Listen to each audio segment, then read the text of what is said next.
नमस्कार श्रोते हो. श्राव्य कथा मराठी या चॅनलवरती आपले सहर्ष स्वागत आहे. श्रोते हो, श्राव्य कथा मराठी या चॅनलवरती मी सध्या आपल्याला सुप्रसिद्ध रहस्य कथाकार श्री बाबूराव अर्नाळकर यांनी लिहिलेली एक थरारक कथा सादर करत आहे. कथेचं नाव आहे काळा पहाड. या कथेचा पुढील भाग चौथा. भवानराव अतिशय अस्वस्थ झाला होता. सारा दिवसभर फुटपाथवर उभं राहून वर्तमानपत्र विकण्याचा त्याला आता कंटाळा आला होता. त्याला फारशी गिऱ्हाईकं पण नव्हती. बहुतेक लोक समोरच्या शिवाकडून वर्तमानपत्र घेत होते. शिवाचा त्याला आता हेवा वाटू लागला होता. काही क्षणापूर्वीच एकामागोमाग एक 3 गिऱ्हाईकांनी शिवाकडून वर्तमानपत्र घेतली. पण लागलीच कोणी जरी आपल्याकडची वर्तमानपत्र घेतली नाही तरी आपलं बिघडलंय कुठे असा विचार येऊन त्याचा चेहरा खुलला. दर आठवड्याला तो सर जमनादासकडे खरे खोटे रिपोर्ट पाठवत होता आणि त्यांच्याकडून बरेच पैसे लुबाडत होता. आपल्याला जरी सध्या त्रास सोसावा लागला तरी एकदा का सुप्रसिद्ध कथालेखक चंद्रवदन हाच काळा पहाड आहे सिद्ध करता आलं की त्याला त्याच्या श्रमाचा भरपूर मोबदला मिळणार होता. सर जमनादासांकडूनच तर त्याला भरपूर बक्षीस मिळणार होती, पण काळा पहाडला पकडण्याचा मान त्याला मिळून त्याची भरपूर प्रसिद्धी होणार होती आणि आपल्या धंद्यात त्याला पुढे खोऱ्यानं पैसा ओढता येणार होता. या सुखद विचारात भगवानराव इतका घडला होता की बराच वेळ एक गिराईक 2 आणे त्याच्यापुढे करून समोर उभं होतं व कंटाळून त्याला मनातल्या मनात शिव्या हसडत समोरच्या शिवाकडे निघून गेलं हे त्याच्या लक्षात आलं नाही. चंद्रवदन हाच काळा पहाड असला पाहिजे याबद्दल भगवानरावची खात्री होती. तरी ते एकदा सिद्ध करता आलं की त्याचं काम साधणार होतं. पण ते सिद्ध कसं करायचं हाच काय तो बिकट प्रश्न होता. त्यानं चंद्रवदनला प्रथम कोर्टात बघितलं व त्याला एक ताजा संशय आला. आपल्या बाजूला असलेला तरुण अगदी एकाग्रतेने खटला ऐकत आहे हे पाहून त्याला आश्चर्य वाटलं. व नंतर जेव्हा खटला संपल्यानंतरही चंद्रवदन विचारात गढून कोर्टात बसून राहिलेलं त्यानं बघितलं तेव्हा हाच तर काळा पहाड नसेल ना असा त्याच्या मनात संशय निर्माण झाला. व लागलीच त्या तरुणाची माहिती मिळवून त्याच्या हालचालीवर नजर ठेवण्याचा त्यानं निश्चय केला होता. चंद्रवदन एक नामांकित कादंबरीकार आहे व विशेष करून रहस्यकथा लिहितो हे जेव्हा त्याला समजलं तेव्हा त्याला काळा पहाडची भूमिका घेणं इतरांपेक्षा सोपं आहे असं त्याला वाटलं. त्यानंतर अर्ध्या दिवस सारखी पाळत ठेवल्यानंतर चंद्रवदनच काळा पहाड असावा अशी त्याची खात्री झाली. चंद्रवदन वेळीअवेळी बाहेर पडत असे ते पाहून त्याचा संशय बळावला, पण सीआयडी खात्याला कळवण्या इतका त्याच्याकडे पुरावा नव्हता व पुराव्याअभावी आपली फटफजिती व्हायची अशी भीती त्याला वाटली आणि म्हणून त्यानं भूपती करवी काळा पहाडला पकडण्याचा घाट जोडून आणला होता. पण भूपतीने ते काम साफ बिघडून टाकले. काळा पहाड तर सापडला नाहीच, पण सर जमनादासांकडून मागून आणलेला एक हिरा नाहीसा झाला व भूपतीचे 2 दात पडल्यामुळे तो भवानरावावरती संतापला होता. काळा पहाडला पकडण्याची कामगिरी आपण सर्वस्वी भूपतीवर सोपवण्यात चूक केली. त्यावेळी आपणही तिथे हजर राहायला पाहिजे होतं असं भवानरावला वाटून त्याला नंतर पश्चाताप झाला. साहित्यिक भोजनेच्या भोजन समारंभाच्या रात्री चंद्रवदन लागलीच घरी न येता बऱ्याच रात्री परत आला हे मात्र त्याला समजलं होतं. पण तेवढ्यानं काही निष्पन्न होण्यासारखं नव्हतं.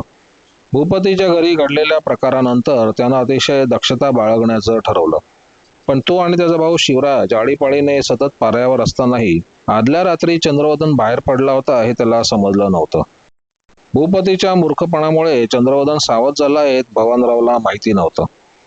समोरच्या घरातील पहिल्या मजल्यावरील एका खिडकीजवळ पडद्याआड वर्तमानपत्र वाचित बसलेल्या चंद्रवदनची आकृती त्याला आपल्या जागेवरून दिसत होती. रस्त्यावर विशेष रहदारी नव्हती. भवानरावने सहज नावाकाळ उचलून घेतला आणि पहिल्याच पानावरील एका बातमीकडे त्याचं लक्ष वेधलं गेलं. यातील नाना चौक फायर ब्रिगेडमध्ये काम करणाऱ्या शांताराम नावाच्या एका इसमाच्या घरातील प्रत्येक पेटीचे व कपाटाचे कोणी रात्री त्याच्या घरात घुसून टाळे उघडले होते.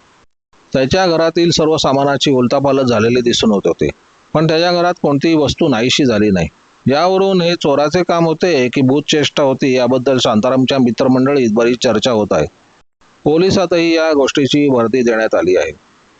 प्रथम या बातमीबद्दल भवानरावला विशेष काही वाटलं नाही, पण वासंतीच्या घरात काळा पहाडनं बेशुद्ध केलेल्या फायर ब्रिगेडच्या इसमाचं नाव शांतारामच होतं हे लागलीच त्याला आठवलं.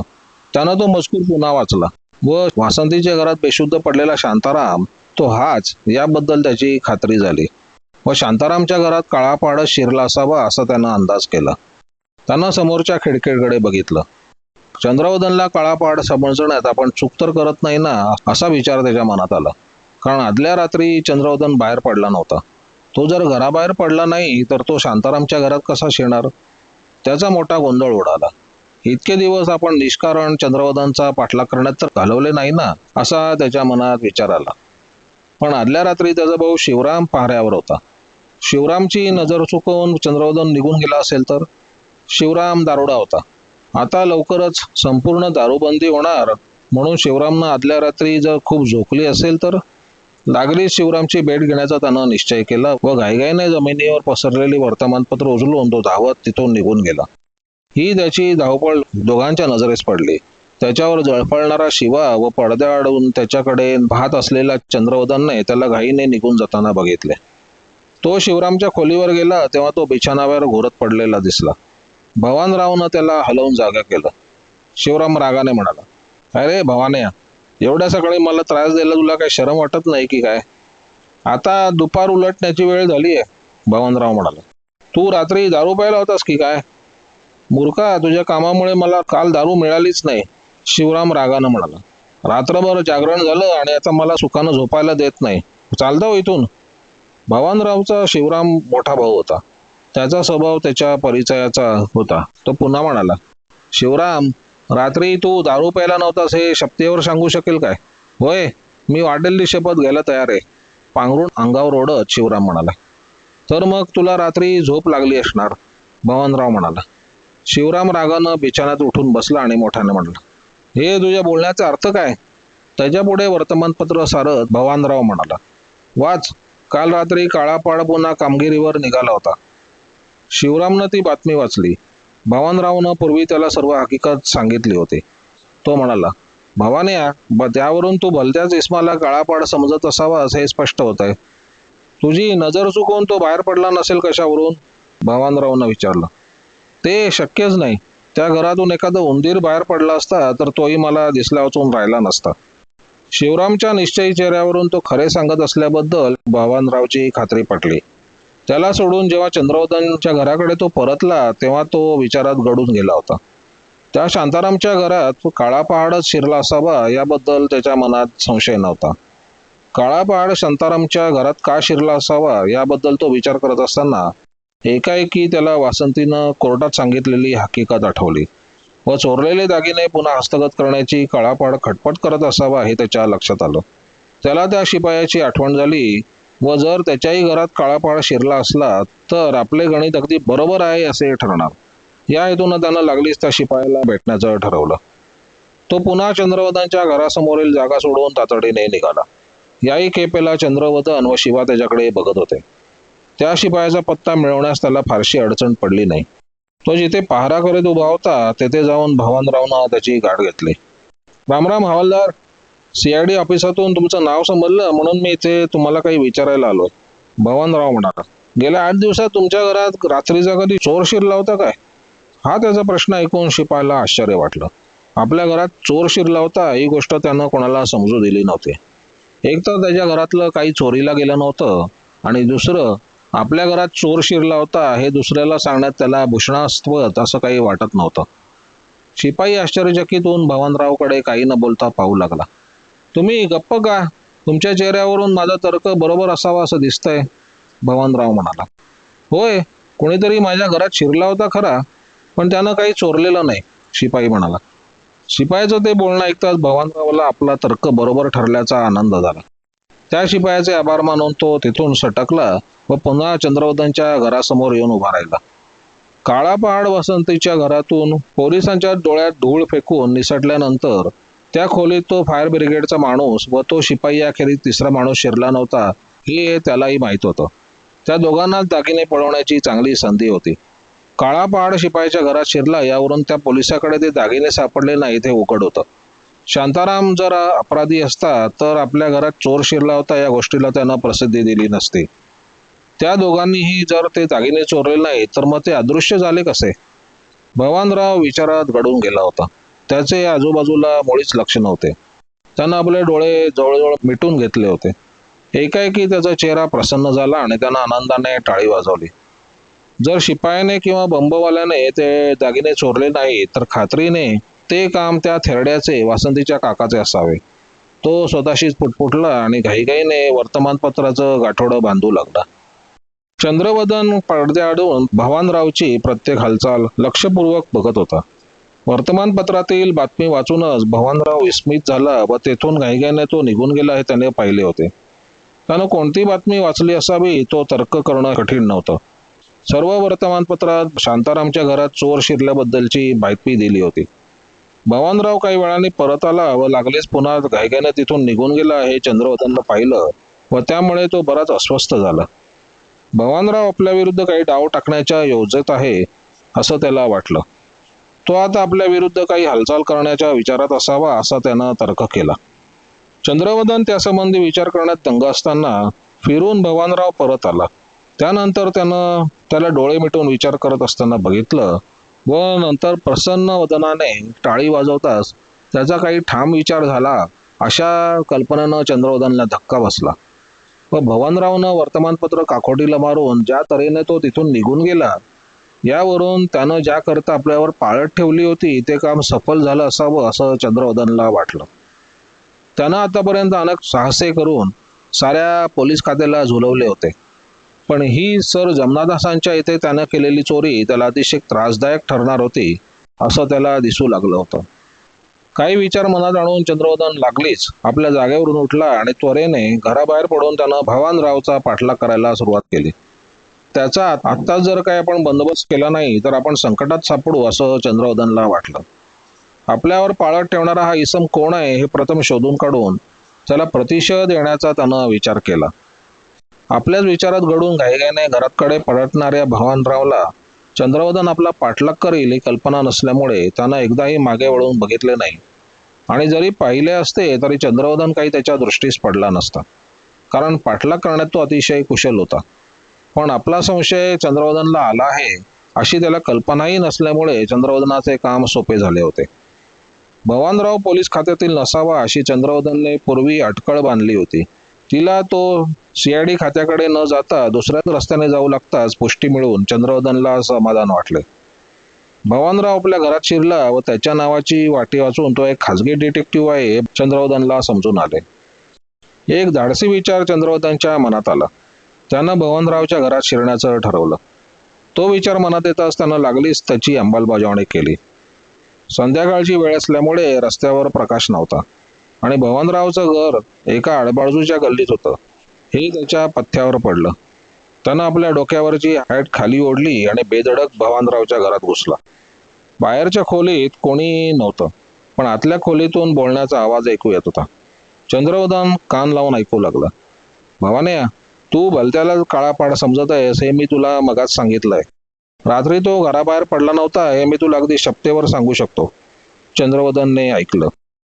शिवराम, तुझ्याकडून चोख होणार नाही अशी मला खात्री आहे, पण तो पाठीमागच्या गटारातून उतरून निघून गेला नसेल कशावरून? भवानरावनं विचारलं. खरंच ते शक्य आहे, शिवराम म्हणाला. तो महाधूर्त आहे. तो ते दागिने परत मिळवण्याच्या खटपटीत आहे. त्यासाठीच तो शिपायाच्या आणि त्या शांतारामच्या घरात शिरला होता. पण त्या दोघांनी जर ते दागिने चोरले नाही तर मग ते गेले कुठे? भवानराव म्हणाला. शिवराम काय उत्तर देतो ऐकण्यासाठी चंद्रवदनही उत्सुक होता, पण शिवरामनं त्याची निराशा केली. मान हलवत शिवराम म्हणाला. भवान्या, ते एक मोठं गूढ आहे खरं. अरे त्यात गूढ कसलं? खात्रीनं ते त्या थेरड्यानं वासंतीच्या काकानं चोरले असावेत, भवानराव म्हणाला. ते ऐकून शिवरामप्रमाणे चंद्रवदनही दचकला. भवानरावचा तर्क बरोबर असला पाहिजे हे त्याच्या ध्यानी आले. यापूर्वी वासंतीच्या काकाबद्दलचा विचार चुकून सुद्धा त्याच्या मनात आला नव्हता, पण भवानरावच्या तोंडून ते नाव ऐकताच आपल्याला पूर्वी हे सुचले कसे नाही याबद्दल त्याला आश्चर्य वाटले. काकामुळेच तर आपण या भानगडीत पडलो व वासंतीच्या खोलीत शिपाई व शांताराम याखेरीज दुसरं कोणी शिरलं नव्हतं अशी जबानी वासंतीच्या काकाने दिली होती. त्या शिपायाचा आणि शांतारामचा सर्वांना संशय आहे हे ओळखून काकानं नुसतंच वासंतीचे नव्हे तर इतरही दागिने पळवले असावेत. त्या म्हाताऱ्यानं मोठ्या धूर्तपणे डाव टाकला होता असा विचार मनात येऊन आपल्याला काकाचा संशय आला नाही याबद्दल चंद्रवदन स्वतःलाच दोष देत होता आणि तो पुढे ऐकू लागला. त्या थेरड्याचेच हे काम असावे, भवानराव बोलत होता. तो पूर्वी मारवाड्याप्रमाणे व्याजाचा धंदा करत असे. महालोभी आणि लुच्चा म्हातारा आहे तो. पण ते दागिने कोणी पुन्हा चोरले हे तुला शोधून काढायचे नाही, शिवराम म्हणाला. तुझ्या अद्याप लक्षात आलं नाही, भवानराव म्हणाला. दूर तर काळापाडाच्या पण ही गोष्ट आता लक्षात आली असणार, आणि तो आता त्या थेरड्याच्या मागे लागणार आहे निश्चित. तो पुन्हा बोरघाटकरांच्या वाड्यात शिरणार आणि या खेपेला मी त्याला मालबुद्ध्यासह पकडू शकेन. मग तो काळापहाड चंद्रवदन असो की सूर्यवदन. तुझी योजना तरी मला सांग, शिवराम म्हणाला. शिवराम, नेहमीप्रमाणे रोज रात्री चंद्रवदनाच्या घरावर पाळत ठेव. मी उद्यापासून दिवसा काही तिथे जाणार नाही. दिवसा मी तुझ्याप्रमाणे झोप काढणार आणि रात्री बोरघाटकराच्या घरावर नजर ठेवणार. त्या घराच्या समोरच एका कोळशाची वखार आहे. त्या वखारवाल्याशी संधान बांधून मी त्या वखारीत बसून राहणार. काळापाड तिथे येईपर्यंत मी त्याची वाट पाहणार आणि तो आला की त्याला दागिन्यांसह पकडणार. भवानराव उत्साहाने म्हणाला. छान छान. काळापाडला पकडलेस की सर जमनादास त्यांनी तुझ्यावर सोपवलेल्या कामगिरीतून तू मुक्त होशील आणि मलाही आता रोज रात्री जागरण करण्याची जरुरी पडणार नाही. होय, मी काळापहाडला पकडून कीर्ती आणि पैसा संपादन करणार, भवानराव गर्वाने म्हणाला. बरं शिवराम, तुला आता रात्र पडेपर्यंत झोपायला काही हरकत नाही. विद्युत वेगानं चंद्रवदन बाहेर पडून एका आडोशाला उभा राहिला. त्याच्या पाठोपाठ भवानराव रस्त्यावर आला. त्याच्या चर्येवरून त्याला आपला संशय आलेला नाही पाहून चंद्रवदनला समाधान वाटले.